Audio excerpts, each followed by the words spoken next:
And as promised this morning via Zoom, we have some special guests to the show this morning, the inventors of Q-bits, the toy, Mark and Lisa Berginger. Good morning, Mark and Lisa. Good morning. Good morning. Hey, Thanks for having us. Well, absolutely. It's great to have you guys here via Zoom. We have sort of connected on Instagram and connected on Facebook. You've made us a cool Q-bit bird feeder, a Q-bit tomato plant holder. It's been fun to connect with you guys, since you've moved up this way and we've connected with the radio station.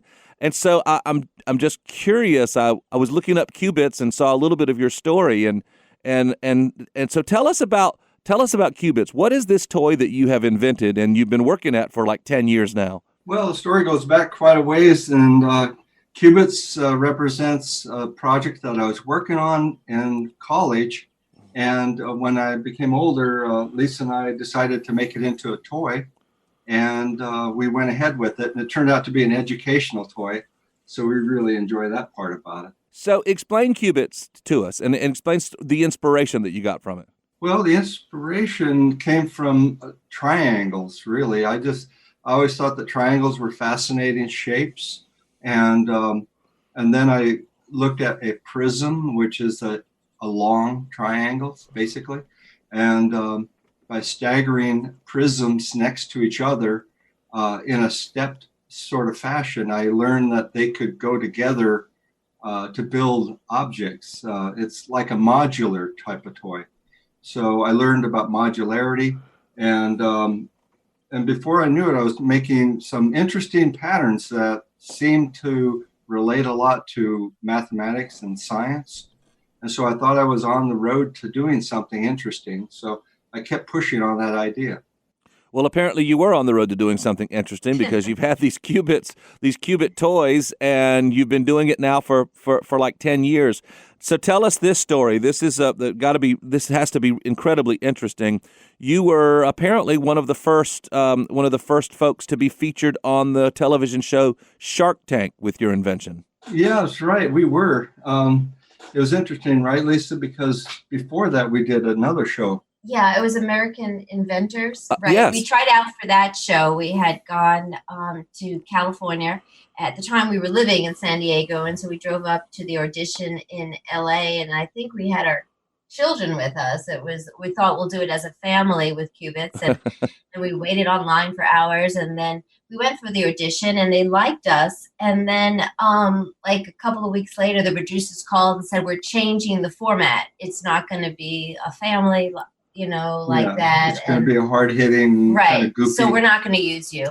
And so we were disappointed. And then I don't know how much longer after that. Well, it was several years. Several years. Yeah. That was quite and long. Then all of a sudden I was walking, and I got a telephone call, and they said that they were a producer from LA. I forget her name, actually. ABC. Yeah, right. from ABC. And she said, do you remember me? I said, yes, I remember you. And then she said, well, we're going to be doing a new television show, not American Inventor, but we're going to be doing one called Shark Tank. And I said, oh, that's interesting. And then so she told me about it. And before I knew it, they had sent us a ticket to fly down to LA and film a new TV show called Shark Tank. And it was we were talking off mic. You've been with Shark Tank really from the very beginning because you were right there when it first started. What was that experience like being on the show? Well, that was really great because it was brand new. And when you would go to the Star trailer outside the studio, like Damon John would have his name on there, but it would be like on a marquee on a piece of paper taped to the door. So it was that sort of a thing when it first started. And even the producers would come out as they were filming it, and they kept saying, it's changing, and everything was chaotic and exciting. So you're on the show, and you present this invention, you present this idea to all the folks with Shark Tank. Where did it go from there? Well, the judges. Okay, so you had a contingency with Damon John. Yeah. Right, during the filming. Right. It was a contingency deal. And so then, basically I got on the airplane and flew back home. and join my family. And then they called us one day and said, we're going to come up to your home and do a home package. That's where they do that background stuff. Yeah. And so they actually filmed that after you've been seen on the stage. Uh-huh. And so then they came up to Bend, Oregon, and spent the whole day just filming us for Right. 9 It was lots hours. of fun, and they follow you around wherever you are in every room, and then Right. and then of course they edit it later. But it was a fun experience.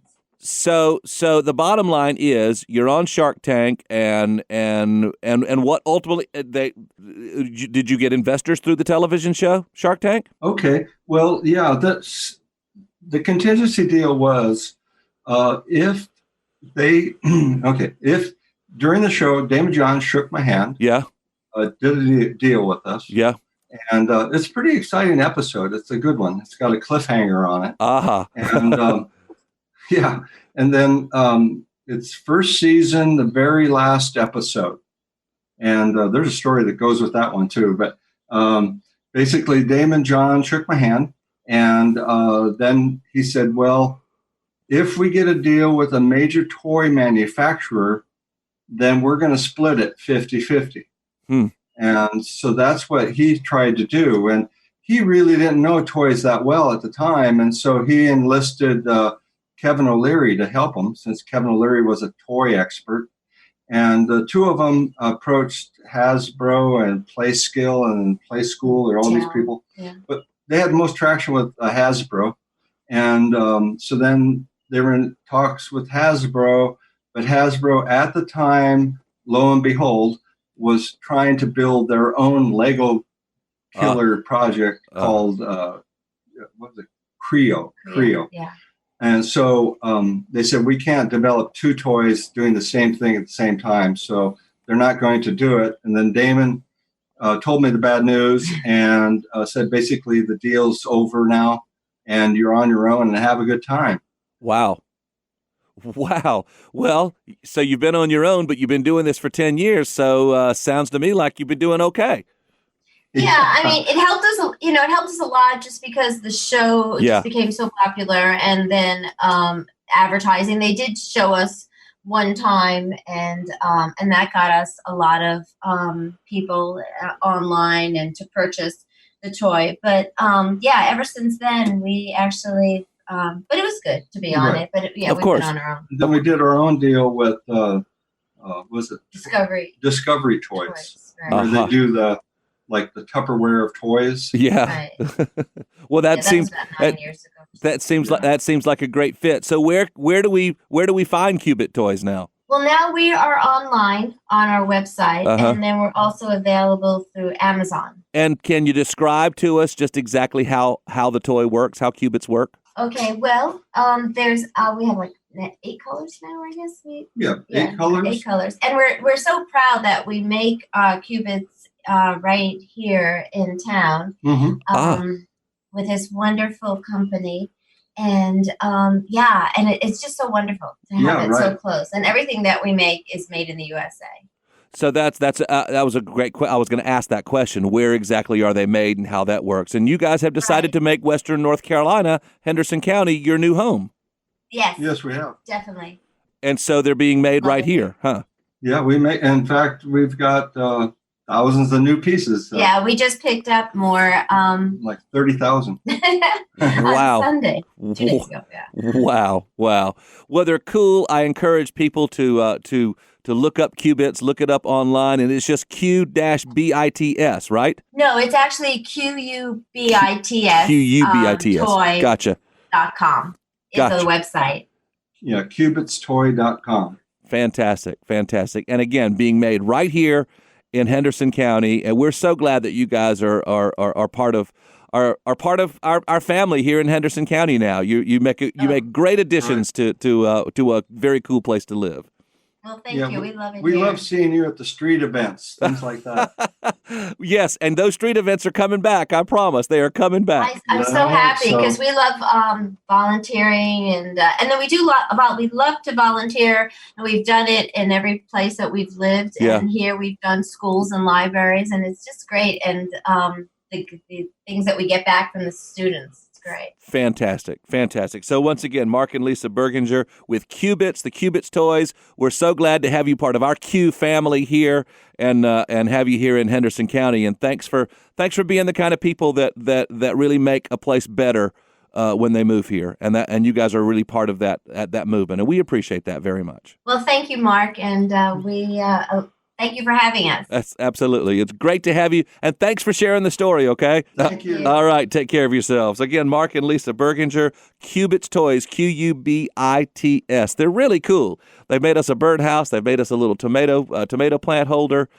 Check them out. They're very cool, especially if you got kids. Like I said, a very educational toy. It's Q-bits, Q-U-B-I-T-S, made right here in Henderson County.